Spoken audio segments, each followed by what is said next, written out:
Hey friends, it's October 1st, and another new video, another playthrough here. I'm excited for this one. I don't think I would honestly still be doing this if it wasn't for all the support we have now. I had a goal. When I first started, I told myself I wouldn't keep doing this unless I hit 100 patrons by December, by Christmas last year. We still haven't hit that number yet, but we're getting close. I think we could possibly hit 100 by this Christmas. So maybe I should have just said, oh, yeah, I'll keep doing this if I get 100 subscribers by next Christmas. But even if we don't, we're going to keep going because the community here is great. It's really cool. I've gotten a lot of really wonderful messages from people. By wonderful, I mean really good questions. It's definitely my passion talking about this kind of music and really diving hard into the details. Because, if you look at the history of published guitar music, not many people, if any, really go into the details, and that's what I'm here for. So thanks everybody. Doc's guitar, let's talk about it. I wanted this to try to not be too improvised, so I have some talking points here. First one, Doc Watson's technique. When finger picking, he only used 2 fingers, as far as I know. As far as that's concerned, some of the earliest footage I was able to find of him this month, he's playing Doc's guitar, and unfortunately the interviewer cuts him off. I don't know how much he was going to play, but he stops just after a few bars, but we can really get a lot of information about his technique. I'm sorry, I'm looking for my thumb pick. I put it in my pocket. He's definitely using a thumb pick, okay? And I've had a lot of questions recently about what kind of thumb picks and finger picks. I've always used a Dunlop small, not necessarily because I have small fingers, but I don't like the really clunky heavyweight gauge of the plastic of the medium and the large finger picks. It doesn't give me the tone I want. This has a little bit of flex. What I do with these thumb picks is I'll boil a cup of water.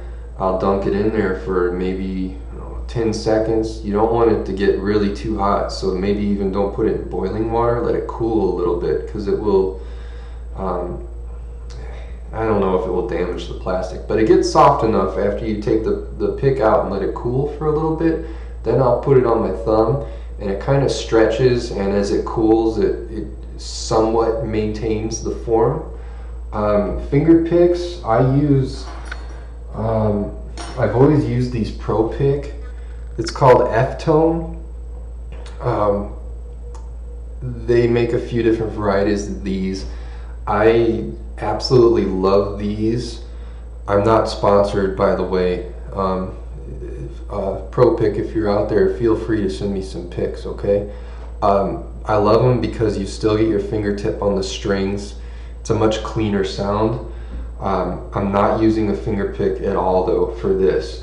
I've experimented with acrylic a la John Fahey, and then Kotke, he used the Nationals and the Dunlops.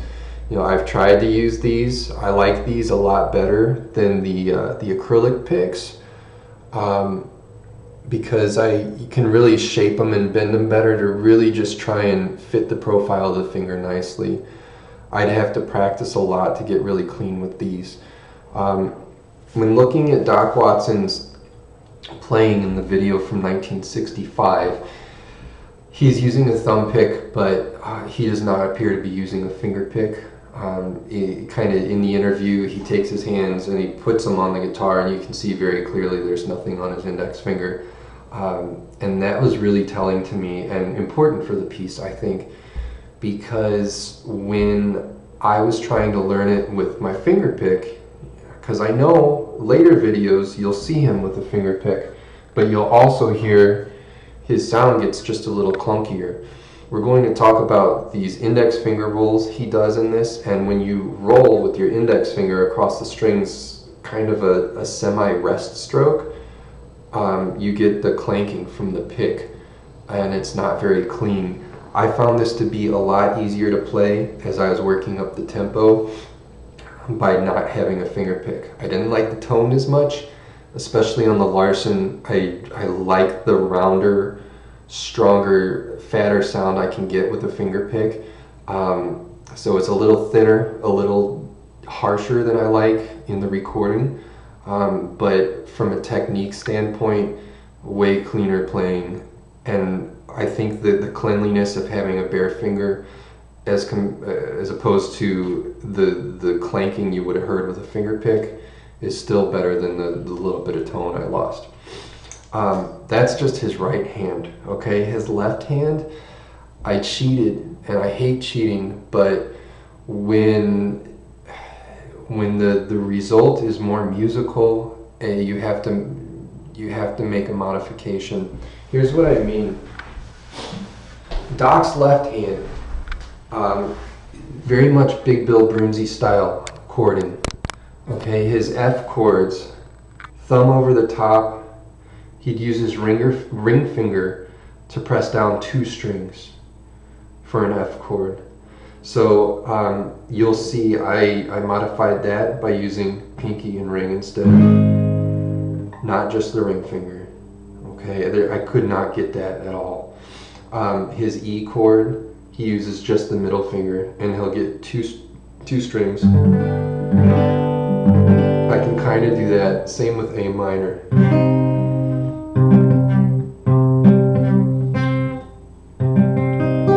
From an anatomical standpoint, Doc just had beefier fingertips than I did. My fingers are long, my hands are big, but my fingers are also really slender, and I would have had a guitar with a real skinny neck to even come close to being able to fret 2 strings with 1 finger. So if you want to play these chords just like Doc Watson did, when we get to the playthrough, I'll talk about the way he would have fingered the chords. The next talking point before we get to the playthrough is the speed, the tempo of this. That was definitely my greatest challenge. I wanted to record this several months ago and realized I was never going to get anywhere close on the tempo, and I really buckled down hard this month to try and get it as fast as I could. I didn't get to where I wanted to go. On the original recording from 1964, Doc's, it's titled, I'm sorry, just Doc Watson, self-titled. He's playing at about 284 beats per minute, which I didn't think was humanly possible. You know, Tommy Emmanuel plays pretty fast, and I always considered him to be one of the fastest finger pickers there was, and then I heard Doc playing at 284 beats per minute, and it absolutely blew my mind. My recording on YouTube is pretty much hovering around 250 beats per minute. And I was really surprised I could get a clean take, because with the nerves, you know, I start getting hot, my hands start getting sweaty. Even now, there's something about pressing play on the camera. I usually have to play slower. We'll talk about my tips for getting the tempo up as well. Let's do the playthrough. So the intro, he's revolving around 4 chords: a C, C major, A minor, F major, and G7. He played a C like normal, but the A minor, 1 finger, just the middle finger, the F, got it. That's how he would have fingered it. I fingered C, E, G. ring middle index, A minor, more standard A minor, and then the full configuration for the F chord. I actually, in the video, I cheat and I don't. He never hits the 5th string for the intro, so I don't even fret it. I'm a cheater. I'm embarrassed to admit it. Here's the intro. In case anybody's actually playing along with this video, before I play it, I'm sorry. Here's where my A string is at. If you want it without the capo, this should be really close to 440 pitch. And pause and tune your guitar to that, okay? Alright, measure 1.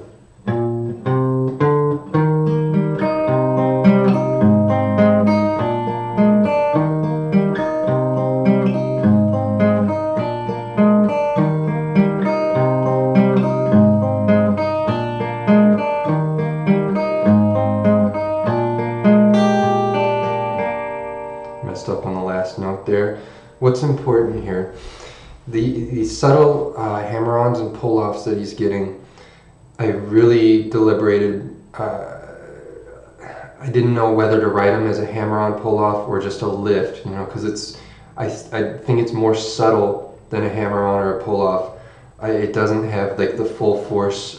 Say we play this.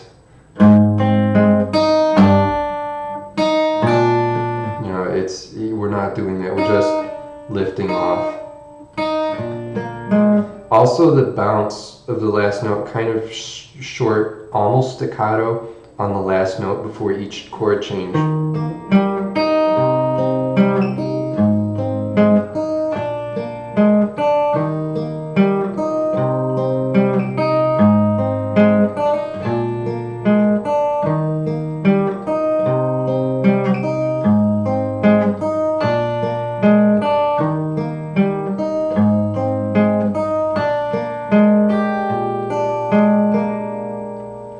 Those are the most important aspects of the intro.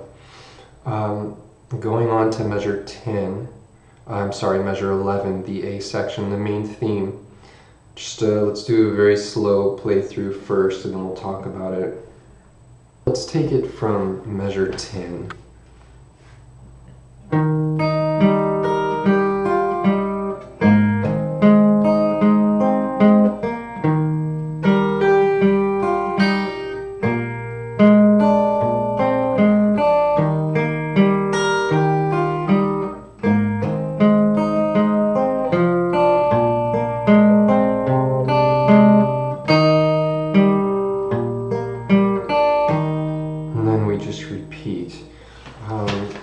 At the tail end of that, it is exactly the same except for measure 25, the tail at the end. So I'll start there when we go into measure 26, the cool finger roll thing. So a few things with the left hand. Once again, his C chord would be a very standard fingering. F chord, he has to be using this here because now he's getting the 5th string occasionally in the bass. It's really weird with this early version. You'll see he's playing the same bass note over and over again instead of alternating. That's definitely something I'm not consistent with in the video because I could not memorize when does he do a bass line like this and when does he just straight alternate. Same with the F chord versus when does he alternate. Impossible for me to memorize, so you know, I would just kind of fall into a form. The first time I would play and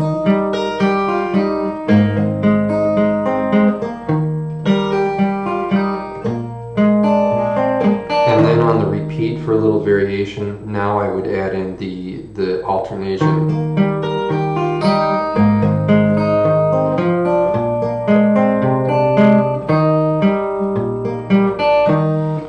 Definitely was not always consistent with it. The hardest thing that I actually did wrong in the video, hardest thing to get is the reset of the C natural when he moves from the C to the F chord, like so.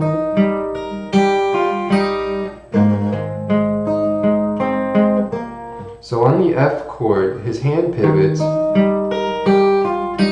He gets the F natural in the bass, and then hammers the whole chord. I only wrote the A on the third string as the one note being hammered, because that's primarily what you're hearing, but you definitely will hear the placement of all the other fingers there. I had the tendency when going from the C to the F chord there, I want to hold the first finger and then just hammer the lower middle portion of the chord, pinky, ring, and middle. This probably comes from learning Leo Kotke's stealing first.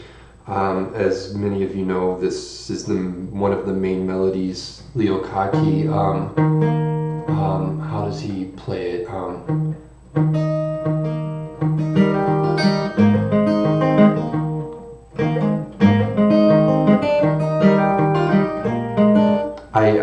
I can't flip over to Leo's version. I'd have to start from the beginning.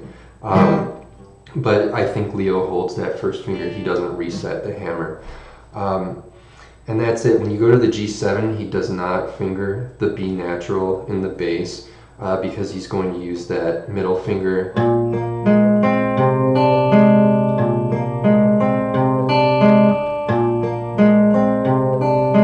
Like so. So he doesn't even bother fretting. I think that's most of the important stuff we need to know in the A section. I didn't put any right hand fingering in because I think it's very self-explanatory. His thumb is always on the beat, and more often than not, the index finger is playing all the upbeat notes, but he does mix in occasionally index finger notes being plucked on the beat. Starting at measure 25.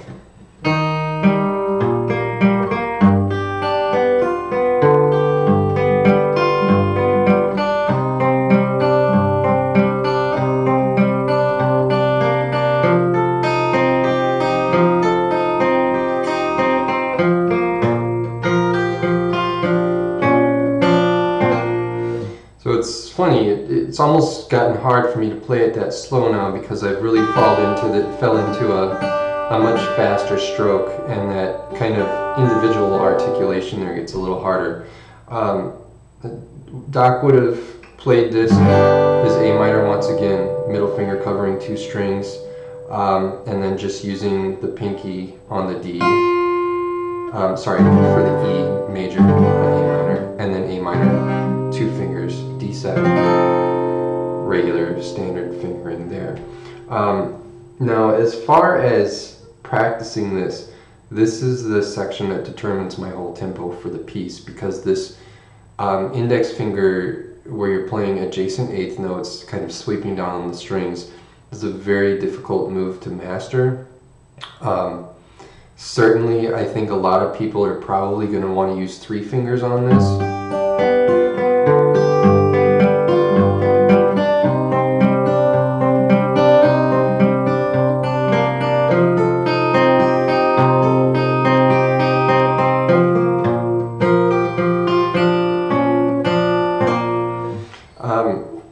Why didn't I use three fingers? Okay, I wanted the challenge. I wanted to see how fast I could get with this. And this goes all the way back to being defeated by a Merle Travis piece where I was trying to learn to play two fingers, and he had this section where he did these really fast rolls, but he does them the opposite of Doc Watson. He'll go thumb, thumb, index,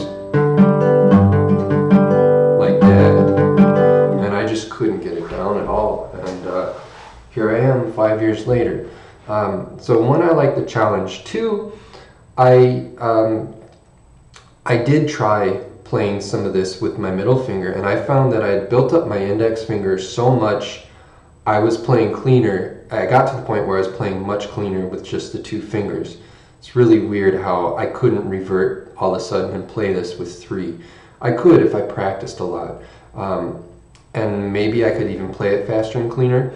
But what I really liked about the two finger approach is you're getting the same tone because you're using the same finger for melody. So you have this real consistent tone in the melody.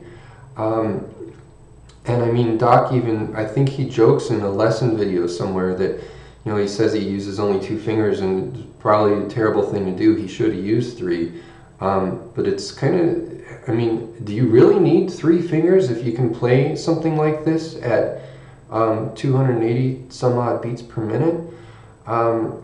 The problem being he can't do a lot of adjacent notes going upwards. So if he wants to do a section where that's going to be very hard to do. So his fingerstyle technique is always going to be limited to just kind of alternating PI, or then the roll downward. You'll never see him rolling upward unless he learns how to use his thumb to do that. And I don't think he ever did. So that is pretty much covering the B section. Let me just play that through it one more time, nice and slow.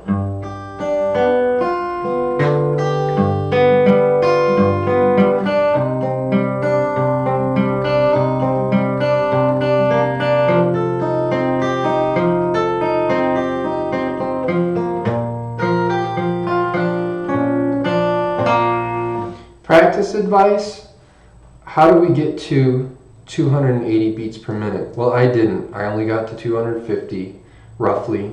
But let's say you start practicing it with a quarter note, clicking 140 beats per minute. Oh, let's go half speed. That would be, 140 beats per minute, roughly.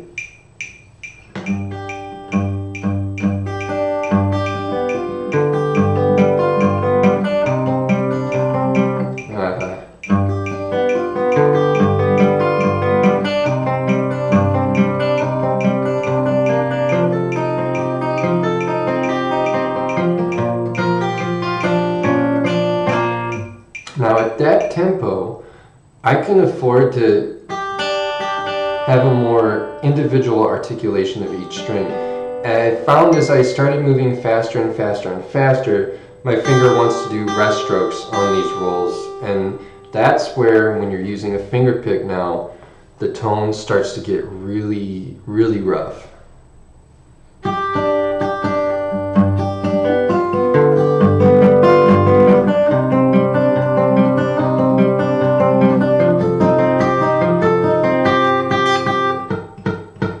That kind of slap into the string, it actually sounded a lot cleaner than it ever has.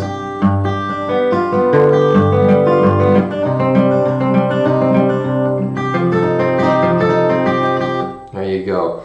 It's hard to control the rest stroke with the finger pick. A lot easier to control it with the index finger. So let's kick this up a little higher now. Let's pretend I got through my first week of practicing every night, half hour, just this section at 160 beats.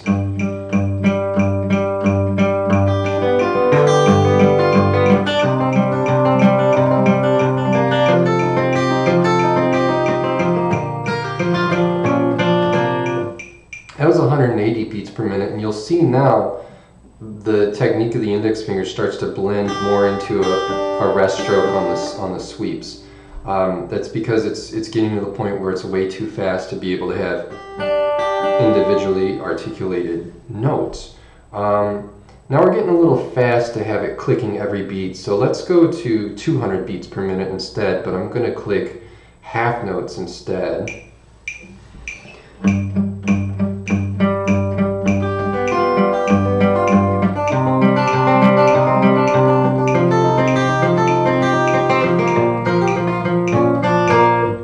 Cold. It's even 200 beats per minute tonight is hard.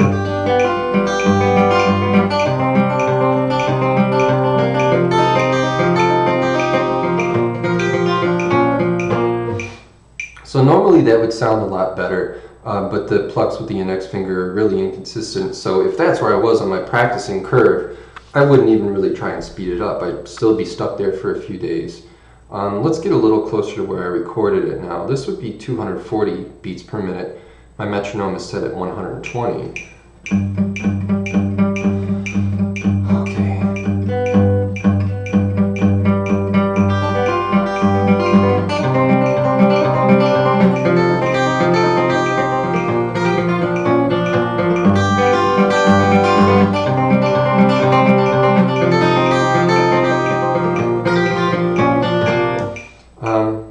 sloppy. Personally, I find a shot of bourbon helps helps me relax when I'm trying to get through stuff like that. Okay, and really it was just almost every night a half hour, picking up 5 or 10 beats per minute here and there, and then just really only 4 or 5 days ago I noticed I could kind of hit the sections pretty close to 250 beats per minute really clean. And remember, I had a little bit of prior practice on this piece a few months ago, so a lot of it was kind of in my muscle memory already. I wasn't really starting cold at the beginning of September. Okay, let's see. So that gets us through. Now we repeat in 34.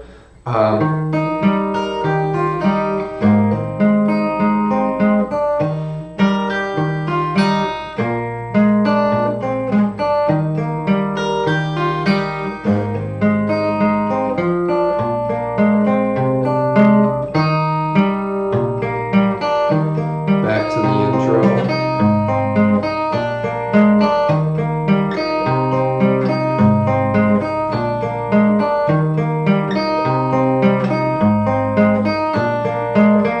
Little variation. And I had a bad thumb note there and measured 49. It's a pretty straightforward repeat of the A section now in measure 50. I don't think we need to talk about it.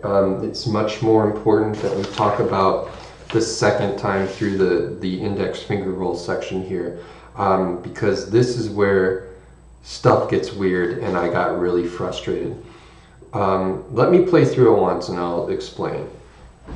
Measure 66.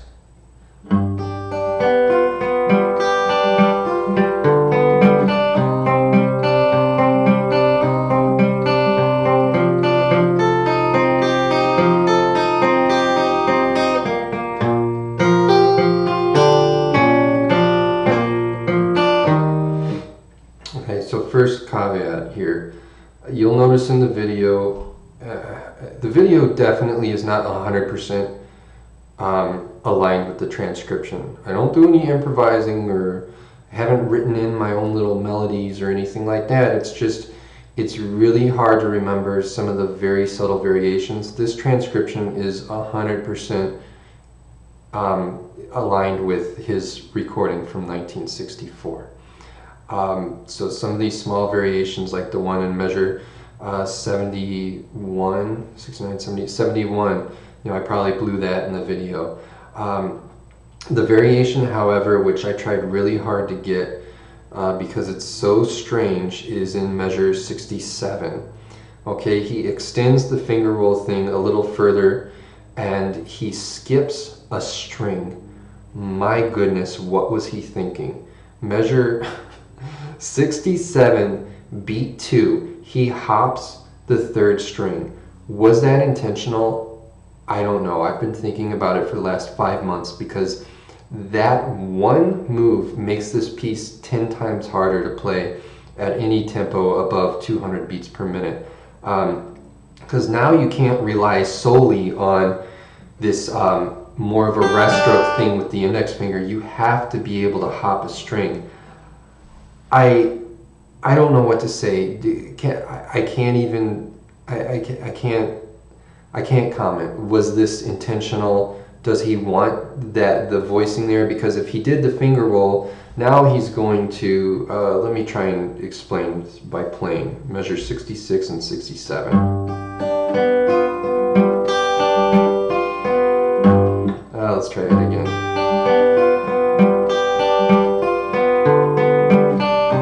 So you get this persistence on the G sharp there when you do a finger roll.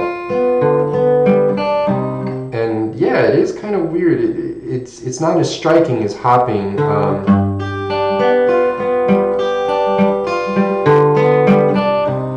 The line actually to me sounds better.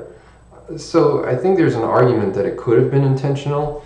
I have another transcription I'm working up of how this section evolved a few years later. because he played it different. He played an E7 chord, and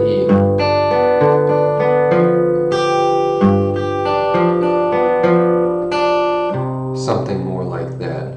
I think I'm gonna put it up just in another few weeks, because I think some of you out there will get a kick out of seeing the two.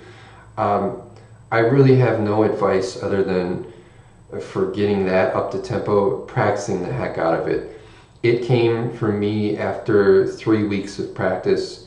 This is the reason why I gave up on this piece the first time, just because that made no sense to me. That, and also the repeated notes in the bass. I just thought it was so weird. It was just too inconsistent. How can I use this song as a teaching tool if there's all these inconsistencies? When I'm looking for a piece that people can use to learn, I like to see things that are like really straightforward and not as varied. But I think the more important thing to consider is actually learning a piece like this. Let's talk about all these weird inconsistencies and then do what you want with them. Okay, we're nearing the end here. Measure 74 is just back to the main melody.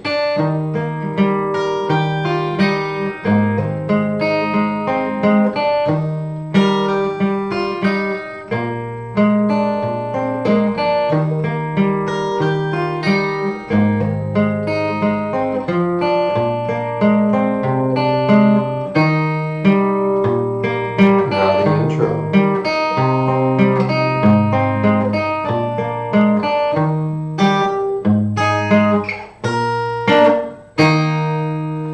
So just moving up, C, A minor, F, G, C. Why don't we just close it out? I'll play through the whole thing really slow. I'll try and get all the notes just right.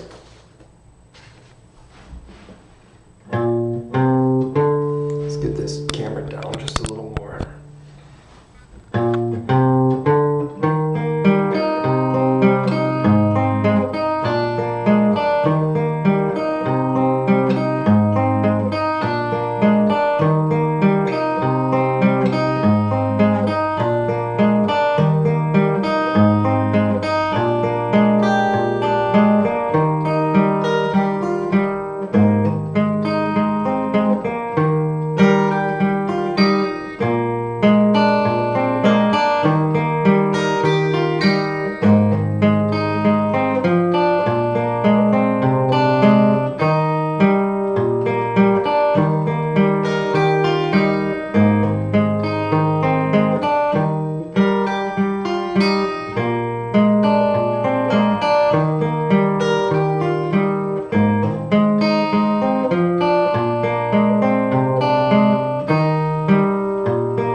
Looking forward to discussion, hopefully a lot of questions.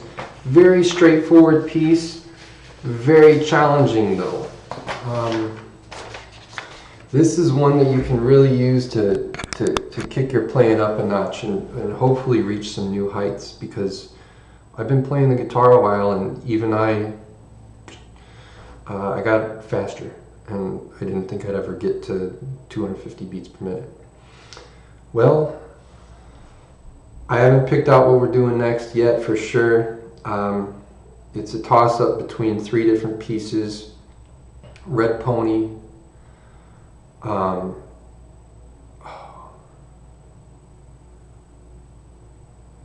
12 sticks. I'm transcribing it right now, but it's going to be hard. I'm thinking I want to stick with 2 fingers since I've worked this up so much. Possibly stealing, or not stealing, living in the country. I want to do a video on that and redo my transcription. We'll see. It'll be a surprise, and we'll have a great time. Adios, until next time. Everyone have a great month of October.